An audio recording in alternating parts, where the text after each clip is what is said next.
The serenity of an early morning paddle across a clear blue lake. The sheer exhilaration of running a wild, untamed rapids. Relaxing around the campsite of a majestic, pristine forest. The sheer joy of getting away from it all and exploring the world and discovering the beauty of nature. This is what awaits you when you master the ways of canoe camping. You're about to learn the techniques used by the early explorers who first settled our great country. Because back then, the only way to explore many of the isolated areas of our country was by canoe. Today, some of the best areas of our national parks are still only accessible by canoe. Whether you're planning a weekend trip in a local state park, or an expedition of several days or weeks into the wilds, the techniques you're about to learn will help you get there and back with confidence. This video assumes that you already have some knowledge of canoes and camping. So while we will review most of the basics needed for canoeing and camping, we're going to put our emphasis on the skills and equipment needed for canoe camping. Generally speaking, canoe camping tends to lead you to more remote regions, often farther away from the comforts of civilization. So you'll need to learn to be more self-reliant and resourceful in a rapidly changing and demanding environment. But that's what makes canoe camping challenging and fun. Also, canoe campers spend a great deal of the time in or around water. So keeping things dry and learning how to deal with a wet environment becomes even more important. With special needs of canoe camping in mind, here's what we're going to cover. Choosing the right canoe. Selecting the paddle for the job ahead. Basic paddling strokes. How to read a river. Running rapids. Dealing with wind and waves on lakes. What kind of tent works best for canoe camping? Selecting sleeping bags. How to read a map and compass. Keeping things dry. What foods work best? Packs and stowing gear properly. Portaging. And the right way to choose and set up a camp in the wilderness. Plus food, clothing, and special equipment you'll need to bring along. The best piece of equipment you can take into the wild is sitting squarely on your shoulders. Use it wisely. Plan your trip carefully. Don't exceed your group's skill level. In the wild, experience can be a tough teacher. If you don't feel you have the proper skills, take a short course. Other people's skills and experience can be of great assistance. Take it easy and build your canoe and camping skills one step at a time. Begin with short trips on nearby lakes and rivers. At first, they can be just as much fun as faraway, remote regions. Choose your gear carefully. Inspect it for damage or missing parts. Practice using it before heading out into the great unknown. A drenching rainstorm in the middle of nowhere is not the time to read the directions for setting up your tent. Draw up a complete itinerary, including when you're leaving, where you are going, the route you're taking, and when to expect you back. Leave the itinerary with someone you trust and give them instructions on who to contact if you're late returning home. Be sure and add a few extra hours or days because trips almost always take longer than you plan. It's a good idea to check in with the ranger headquarters as you enter and when you leave. Remember, in the wild, there's no such thing as being too careful or too organized. One final planning hint before we get going: compile a list of everything you plan to take on your trip. It'll make a good checklist so you don't leave something behind. Let's start by choosing your most important piece of equipment: the canoe. Canoes come in a variety of sizes, shapes, materials, and prices. The one that's right for you depends on what type of canoeing you plan to do.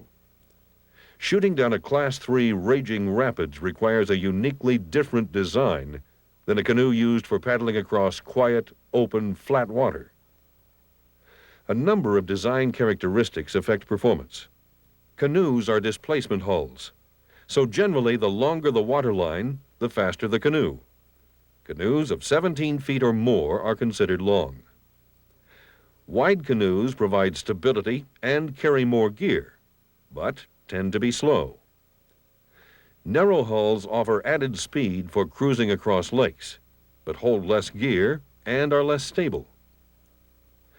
Narrow bows cut fine entries through the water, and that's great for speed, but they also slice through waves.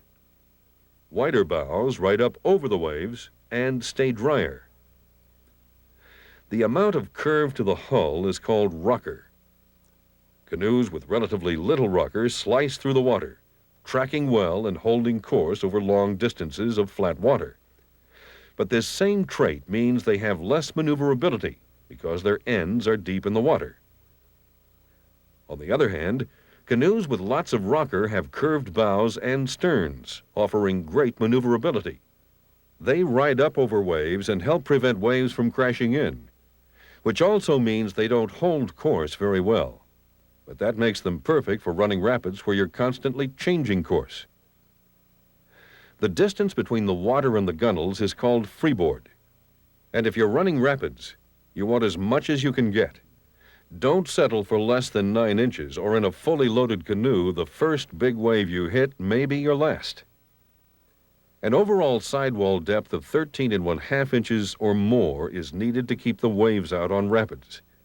But canoes with lots of freeboard and sidewall can catch a lot of wind on open lakes and make the going tough.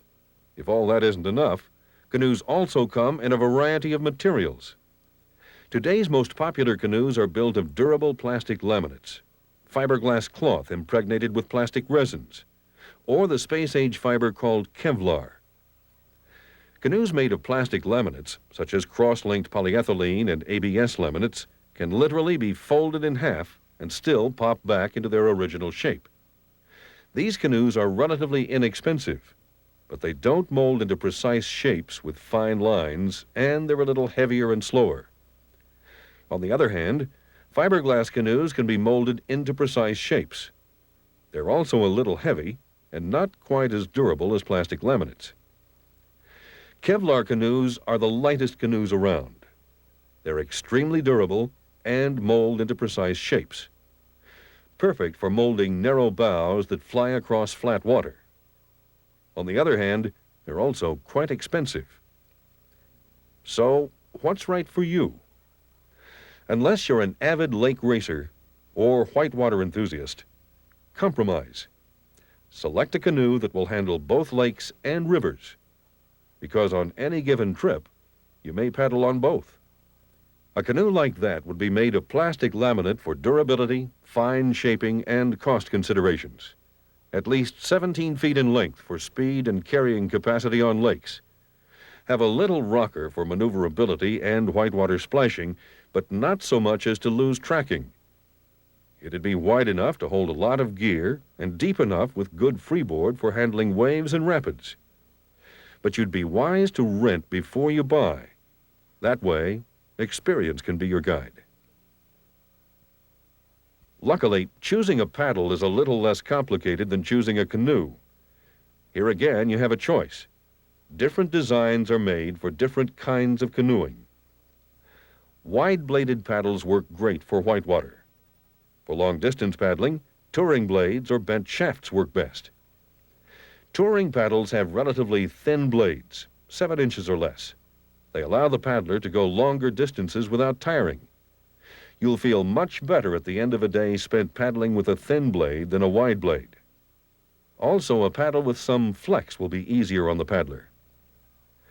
Bent shaft paddles also are a good choice for the distance paddler. The bent shaft allows for a shorter, more efficient stroke. Directional control is maintained by switching sides instead of using a correctional stroke. Again, it is more efficient and less tiring. Paddles are made of different materials. Wood paddles are pleasing to the eye and feel great in your hand, but they require maintenance to prevent drying out, warping, or splitting. Rapids beat 'em up pretty good too. Many wood paddles now come with synthetic tips. Synthetic paddles are lightweight and extremely durable, if somewhat less pleasing to the senses. For canoe camping, sturdy, traditional designs of either wood or synthetics with 7-inch blades work well. Carry at least 2 paddles per person. Maybe make one of them a bent shaft or wide blade for different conditions. As for length, in general, a paddle that's a couple of inches short of your chin is a good guide to follow. However, this is a matter of personal preference and feel. Traditionally, the stern paddler tends to use a slightly longer paddle than the bow paddler. It gives you better leverage for making sweeping J strokes.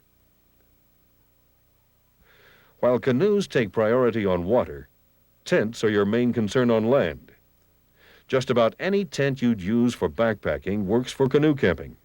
They're lightweight, easy to put up, and most important, waterproof. A-frames, domes, and tunnel designs all work well. It's simply a matter of personal choice. You'll want a compact size that doesn't take up a lot of room in your pack. But unlike backpacking, canoe camping allows you to carry a little larger size, so think about a 3-person size for the 2 of you. When you're forced inside on rainy days, you'll feel less claustrophobic and have some extra space for keeping gear dry. Look for short shock cord poles. You don't want long poles to stick out of your pack in the canoe. Look for models that are reinforced at the stress points, like corners and peaks. And as we mentioned earlier, be sure to practice putting it up at home. While you've got it up, seal the seams. The needle holes from the stitching will allow water to seep in. Most good backpacking tents have waterproof floors, but it's a good idea to use a plastic ground cloth for added water protection. Opinions vary on whether to use it inside the tent or under the tent. Some campers like to keep the bottom of the tent clean, while others feel the extra layer inside the tent prevents wear and tear from feet and equipment. Either way, make sure to cut the ground cloth slightly smaller than the floor of the tent. That way, water will flow under the cloth. In case you're caught in a sudden downpour, bring along a nylon tarp. They work great for emergency shelter, shade you from the sun, and allow you to cook even in the rain. Have lines already attached to the grommets so you can get it up quick. Tents keep you dry, but sleeping bags keep you warm. Once again, you have a choice. Square cut, mummy style, down-filled, or synthetic. Mummy styles cover you from head to toe, leaving only your face exposed. But some people find them too claustrophobic. Square cut designs offer more room, but they leave your head and shoulders exposed.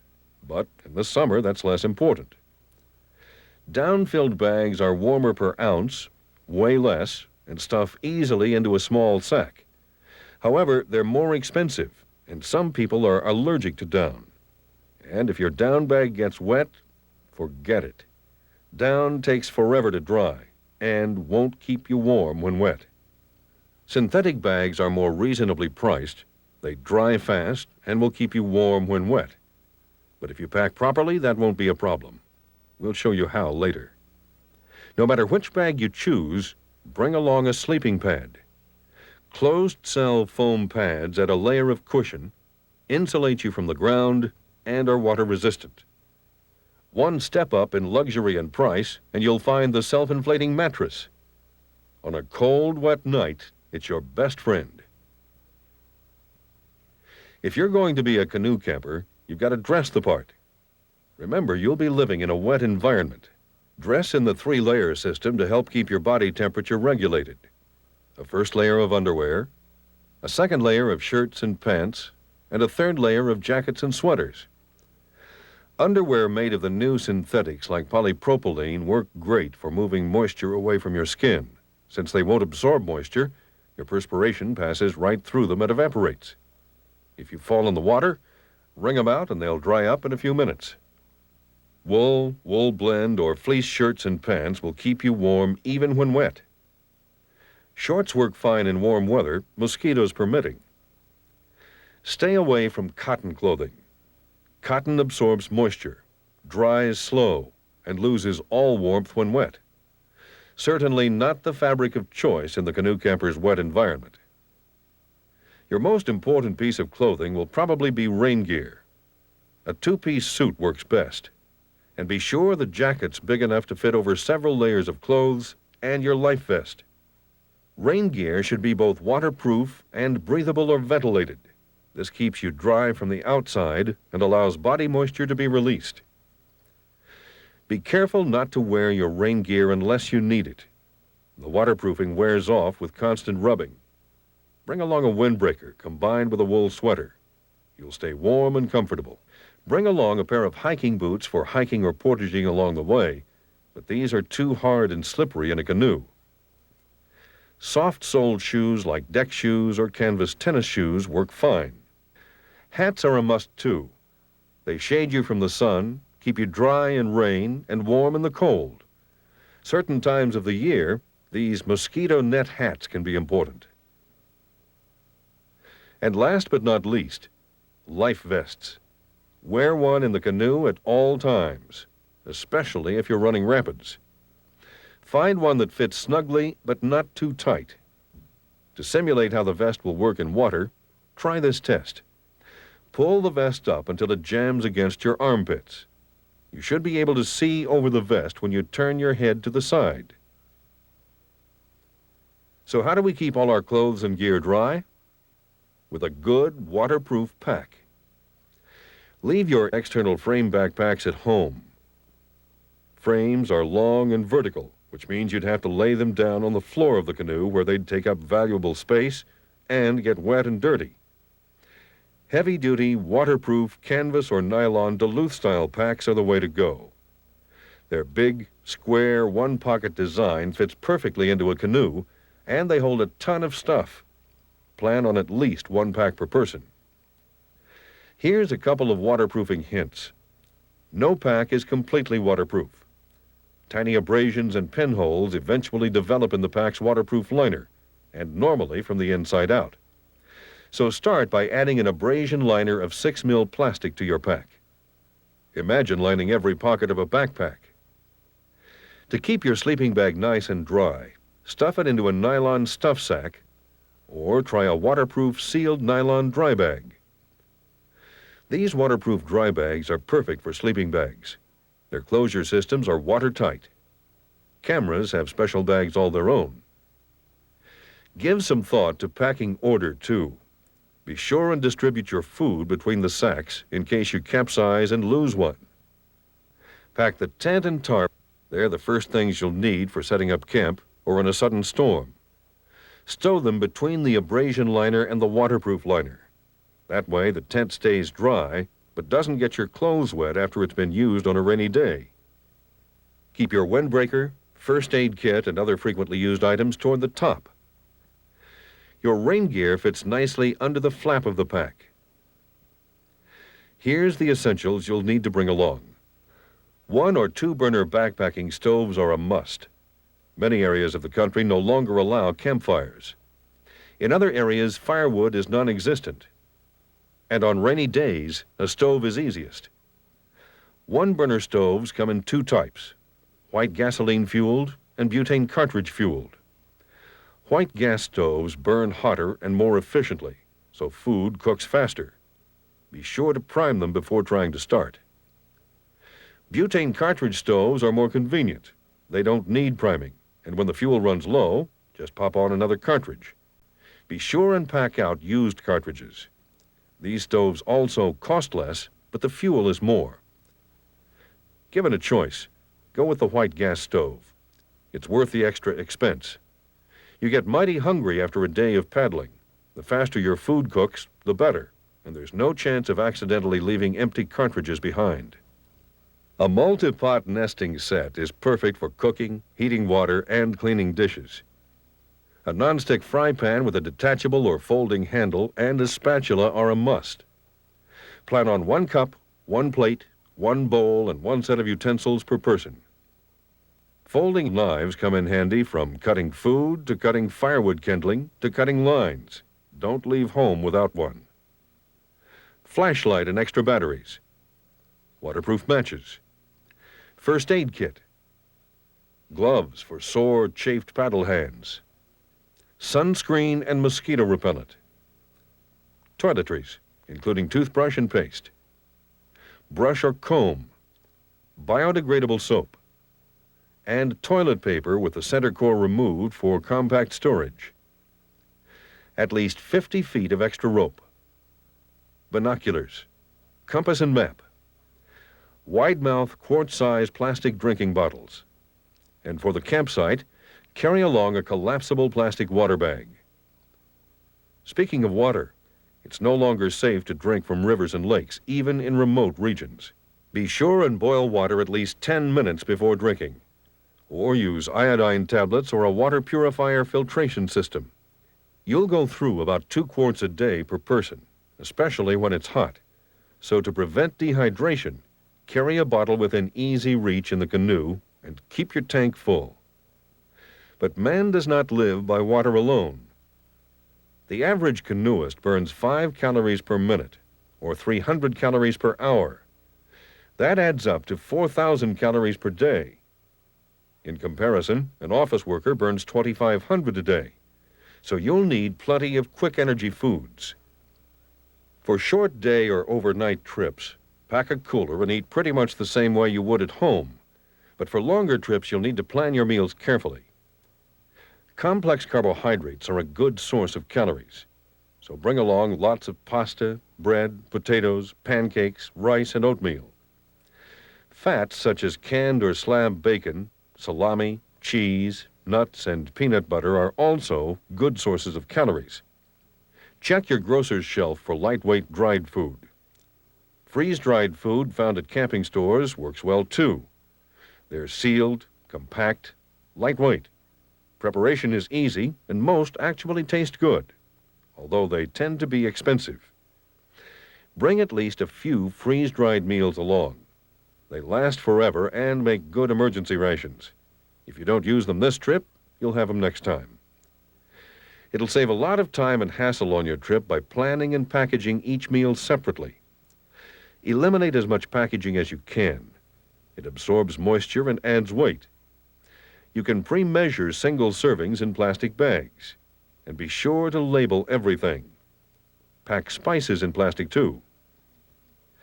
Liquids are best carried in plastic bottles. And don't forget to pack all your meals into waterproof bags. For the most part, canoes are symmetrical from end to end and side to side. The way a canoe sets in the water is called trim. It can be flat, bow light, or bow heavy. A canoe's trim will greatly affect its handling characteristics. Trim, in turn, is affected by how people and gear are placed in the canoe. Slightly bow light is good for paddling in waves and for running whitewater. Slightly bowed down is good for paddling on calm and shallow water.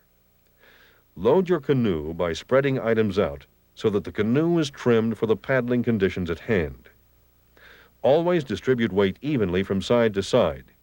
Keep weight on the center line. To make sure your gear stays with you in case of a capsize, strap it down in the canoe. If you pack your gear in watertight bags, they'll actually help act as extra flotation for a capsized canoe. Now let's review some basic canoeing strokes. In a good forward stroke, your grip arm is straight out from your shoulders. Bend slightly at the waist and rotate your torso in the direction of the stroke. This motion activates your back, shoulder, and stomach muscles. Your lower hand acts as a fulcrum, while your upper hand drives the paddle through. Think of it as coiling and uncoiling your body. As you bring the paddle back, feather the blade so it slices through the wind. This stroking motion allows your larger, stronger body muscles to do the work, thus allowing you to paddle more efficiently and tire less easily. Since both paddlers are executing their strokes about a foot away from the keel line, each forward stroke actually drives the canoe slightly off course, and the stern paddler's strokes tend to overpower the bow paddler's strokes. One way to correct this is for both paddlers to switch sides simultaneously, just as the canoe starts to veer off. Switching sides occasionally feels good on weary muscles, too. Another way to keep the canoe on course is for the stern paddler to use a corrective J stroke. Begin the stroke just as you would a forward stroke. When the blade of the paddle reaches your hip, rotate the paddle so the inside face of the blade pushes away from the canoe. This J motion will move the canoe back into a straight line. To turn away from the bow paddler's side, the stern paddler does a hard J stroke, while the bow paddler uses a short pry stroke off the gunwale. To turn toward the bow paddler's side, the stern paddler does a sweep stroke that starts straight out from the gunwale and ends by sweeping towards the stern. The bow paddler executes a draw stroke by reaching out at a 90-degree angle and drawing the paddle toward the body. Often it's necessary to move the canoe sideways, particularly in river rapids. To move the canoe away from the bow paddler's side, the stern paddler does a draw, while the bow paddler pries the paddle away from the canoe using the lower hand as a fulcrum. It's important when using a pry or draw stroke to turn the paddle 90 degrees in the recovery stage. This allows the paddle to slice through the water with little resistance. To move the canoe sideways toward the bow paddler's side, the stern paddler does a pry and the bow paddler does a draw. To pivot the canoe in a circle, both paddlers do the same stroke, either a draw or a pry. Other important techniques to master are bracing in rapids, ferrying across fast water, and landing in current. For more information on these and other techniques, see our Introduction to Canoeing video. Up to now, we've talked a lot about the element of water, but there is another one you'll deal with on a daily basis: wind. In big open lakes, wind can be a problem. It can blow you in the wrong direction and create waves that might easily swamp you. If it's necessary to paddle into the wind, head into it at a slight angle. This is called quartering or tacking, just like in sailing. With the wind striking the canoe along one side, you are actually being propelled forward along a straight line. Tacking helps eliminate the need for constant correcting strokes. The second problem wind creates is waves. The further you are from the lured shore, the stronger the wind and the bigger the waves. So, when possible, hug the shoreline. If you must venture out into big waves, paddle into them at about a 30 to 45-degree angle. This quartering exposes more of the canoe's hull to the water and gives it more buoyancy, so you stay drier. One other place to look out for waves is at the mouth of rivers. Fast-moving water from the river collides with stationary water in the lake, creating haystack waves. The moving water of rivers poses an entirely different set of challenges for you, but that's half the fun. The biggest challenge is rapids, so you need to know what kind of rapids you're capable of running. To start, all rapids are graded for degree of difficulty on a scale from 1 to 6, 6 being the most difficult. Class 1 rapids have low, regular waves with easy-to-navigate passages, perfect for the novice canoeist. Class 2 rapids feature high, regular waves and easy-to-recognize passages. Moderate skills are needed. Class 3 rapids are characterized by high, irregular waves, rollers, and difficult passages. They should be studied from land before attempting. Classes 4, 5, and 6 are beyond the skill level of most open canoe paddlers, so it's best to portage them. How to read a river. On a straight stretch of river, the slowest water runs along the shore, with the fastest water towards the middle. But as you round a bend, the water is channeled to the outside bank. So be careful or you'll be thrown against the bank and any obstacles there. Turbulence is caused when the river flows down a steeper gradient. The water picks up speed, falls, and crashes into rocks and boulders. So you'll need to know how to spot these obstacles. If you look down the river and the horizon seems to fall off, you can bet there's a steep gradient or drop ahead. Check your map and proceed with caution. Stand up if necessary to get a better look. Standing in a canoe is perfectly acceptable if done properly. Keep your legs spread wide apart with your foot on the non-paddle side of the canoe slightly forward. Keep your paddle side leg pressed against the seat. Scull back and forth with your paddle for added support. Be sure and let your bow partner know you're about to stand so they can brace the canoe. To get through a rapids, look for deep water channels between the rocks. They form dark V's pointing downstream. Head right down the middle of the V. Upstream V's should be avoided. They're caused by large rocks near or protruding from the surface. You'll also want to avoid fallen trees protruding into the river, called strainers. They allow water to pass through, but catch and hold canoes and people. If you have any doubts about what's ahead, land your canoe and scout the rapids from shore. River landings can be tricky and downright dangerous in fast-moving water, so practice proper landing techniques. Here's how to land correctly. The bow paddler pries the bow slightly away from the shore. Now back paddle so that the stern enters the slower shore water. The faster water hitting the bow will naturally push it downstream and into shore. This is called a downstream ferry.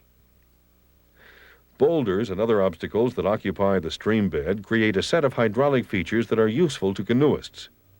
You can see that the water immediately downstream of this boulder is relatively quiet. This slack water is called an eddy and is a great stopping place for canoes. To get into the eddy, accelerate towards the rock. Pass as close as possible. The bow paddler should execute a draw at the same moment the stern paddler does a pry. As the bow heads up into the eddy, both paddlers should switch to forward power strokes. Remember, lean into the turn. Whether it's to hop from one lake to another in the BWCA or avoid a nasty-looking river rapids, a necessary skill for any wilderness canoe trip is knowing how to portage. The first portaging skill you'll need to master is actually finding the portage trail. Travel guides can be found at your local canoeing store, so be sure and bring one along. Today, most portage trails are clearly marked with signs, unless, of course, you're in remote regions. Then you'll discover all sorts of marking devices: axe blazes, tin cans, ribbons, or anything else the trailblazer happened to have on hand. Finding the trail may require good map and compass skills. We'll cover that later. Once you've found the portage trail, scout the trail before trying to haul your canoe and equipment over it. This will save you a lot of needless work if you choose the wrong trail. But take light packs along. It's one less trip you'll have to make. Many canoeists use their packs as trail markers. Stick a paddle in the pack and it's a sign that's hard to miss, even with a canoe on your back. Here's another place your map and compass may come in handy.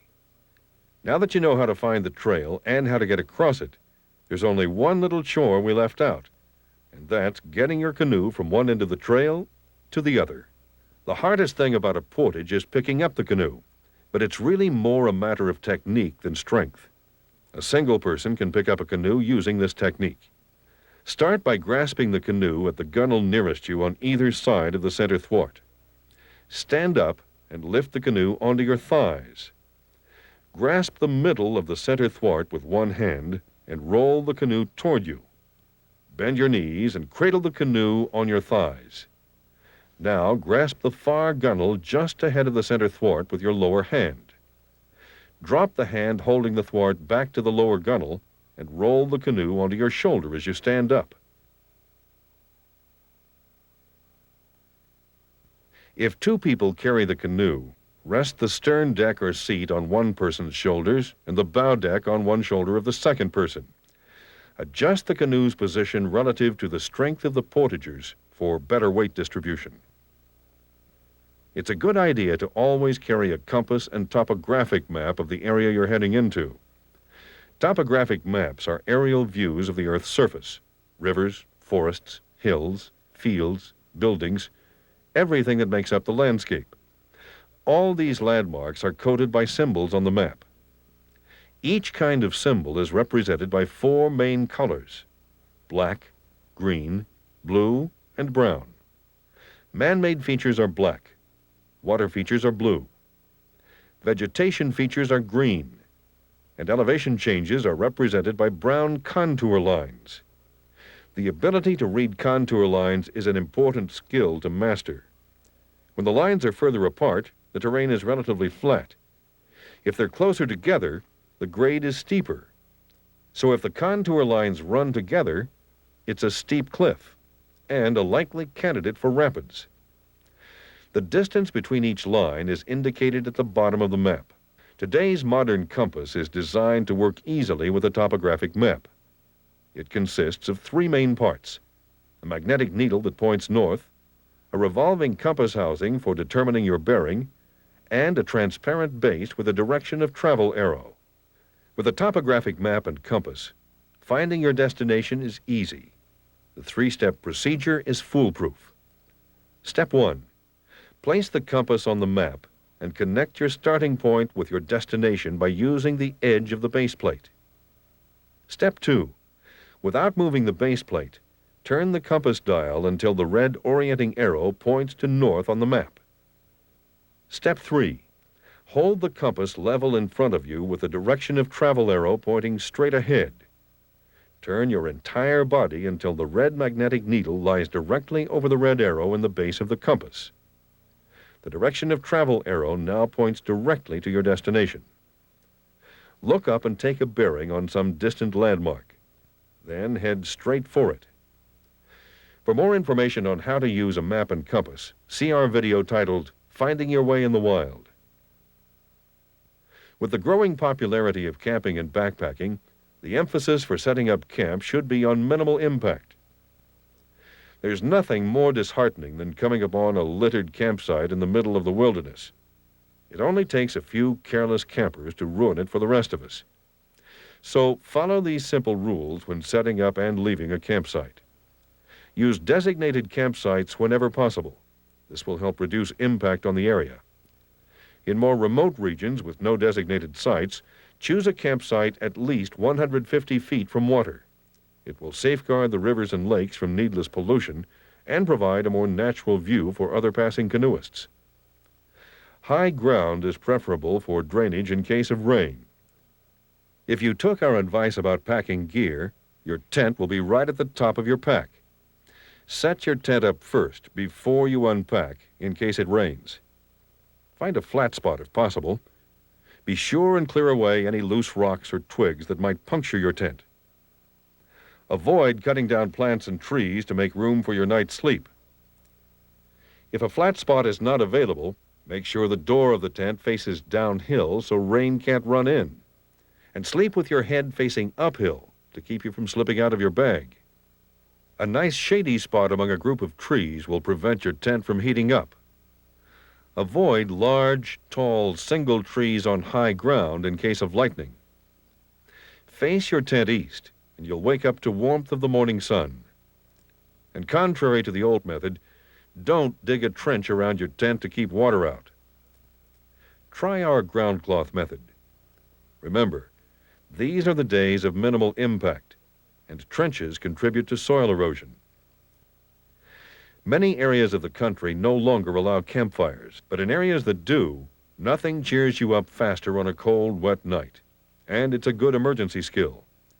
Never leave a fire unattended. Before you leave, put the fire out completely. Douse with water, stir it, douse a second time, stir it again, then douse a third time. Remove any large sticks.